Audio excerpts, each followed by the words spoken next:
Driving school வழங்கும் சாலை பாதுகாப்பு விழிப்புணர்வு.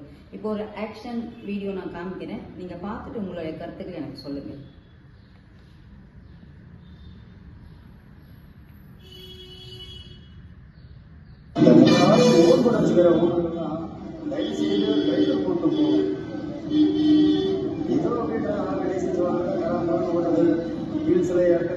சர்க்கிள் பிரேக் அடிக்கிறது, கனரக வாகனம்லாம் அடிச்ச உடனே நிற்கிங்களா? முக்கால்வாசி கார் நிறைய ஓட்டுநர்கார நிறைய தவறு பண்ணுறாங்க. இதில் அடிப்பட்ட கார் எல்லாம் ஓட்டுநர்கார் தான் பாருங்க. 10 லட்ச ரூபா போட்டு கார் வாங்கினீங்க, ஒரு 1000 ரூபா 2000 ரூபா போட்டு ஒரு டிரைவர் போட்டுட்டு போக மாட்டேங்கிறீங்க.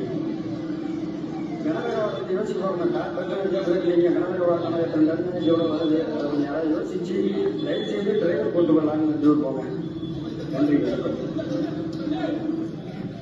இப்போ ஒரு வீடியோ பார்த்தீங்க. இந்த வீடியோவில் வந்து பார்த்தீங்கன்னா 2-3 கார் அடி வாங்கி அதில் பஸ் வந்து இடிச்சு 1 by 1 இடிச்சு ஆக்ஷன் நிறையா இருக்குது. இன்றைக்கி விபத்துகள் நிறைய நடக்குதுன்னா ஃபஸ்ட்டு வந்து சாலை பாதுகாப்பு விழிப்புணர்வு ஒரு நாளுங்கிறத விட பார்த்தீங்கன்னா 1 month ஒரு டிரைவர்னா ஒரு 100 மணி நேரம் பயிற்சி எடுக்கணும்.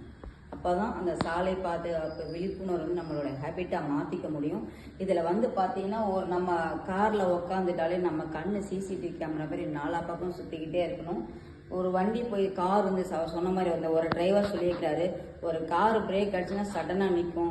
வண்டி வந்து பெரிய பஸ்ஸு லாரிலாம் வந்து உடனே சடனாக நிற்காது, கொஞ்சம் தூரம் போய் தான் நிற்கும். இந்த மாதிரி நம்ம கார் பிரேக் அடிக்கும் போதும் வண்டியை எடுக்கும் பொழுதும் முன்னாடி பின்னாடி நம்ம பார்த்து ஸ்லோ பண்ணிக்கணும். ஒரு வாகனத்துக்கும் நம்ம வாகனத்துக்கும் கேப் இருக்கணும்.